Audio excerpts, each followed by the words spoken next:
সম্প্রতি এই মুহূর্তে কলকাতায় বঙ্গবন্ধু কন্যা প্রধানমন্ত্রী শেখ হাসিনা বৈঠক করবেন আমেরিকার গোয়েন্দা প্রধান তুলসী গাবার্ডের সাথে শীর্ষক দাবিতে একটি ভিডিও সামাজিক যোগাযোগ মাধ্যম ফেসবুকে প্রচার করা হচ্ছে।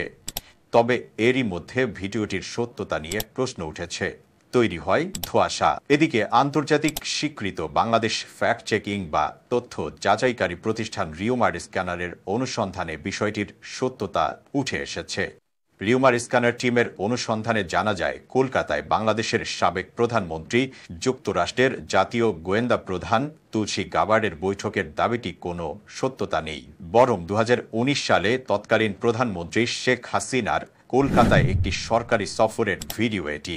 এ বিষয়ে অনুসন্ধানে স্ট্রিং নিউজ নামক ইউটিউব চ্যানেল 2019 সালের 23 নভেম্বর কলকাতায় পা রেখে কি বললেন বাংলাদেশের প্রধানমন্ত্রী শেখ হাসিনা, শুনুন শিরোনামে প্রকাশিত একটি ভিডিও খুঁজে পাওয়া যায়। উক্ত ভিডিওর সাথে আলোচিত দাবিতে প্রচারিত ভিডিওটির দৃশ্য মিল খুঁজে পাওয়া গেছে। ভিডিওটি পর্যবেক্ষণ করে দেখা যায়, মূলত ভিডিওটির 15 সেকেন্ড থেকে 41 সেকেন্ড পর্যন্ত অংশটি আলোচিত ভিডিওতে ব্যবহার করা হয়েছে। ভিডিওর উক্ত অংশে সাবেক প্রধানমন্ত্রী শেখ হাসিনাকে গণমাধ্যমের সামনে বক্তব্য প্রদান করতে দেখা যায়।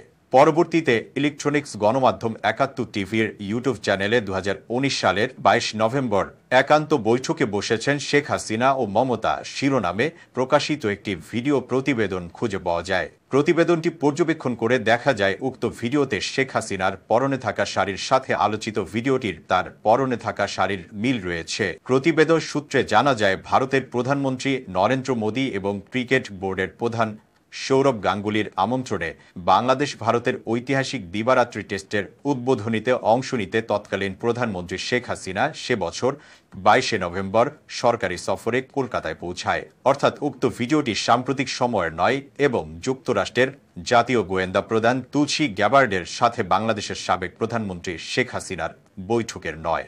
সুতরাং কলকাতায় যুক্তরাষ্ট্রের জাতীয় গোয়েন্দা প্রধান তুলসী গ্যাবার্ডের সাথে বাংলাদেশের সাবেক প্রধানমন্ত্রী শেখ হাসিনার বৈঠক দাবিতে পুরনো সরকারি সফরের ভিডিও প্রচার করা হচ্ছে, যা সম্পূর্ণ বিভ্রান্তকর।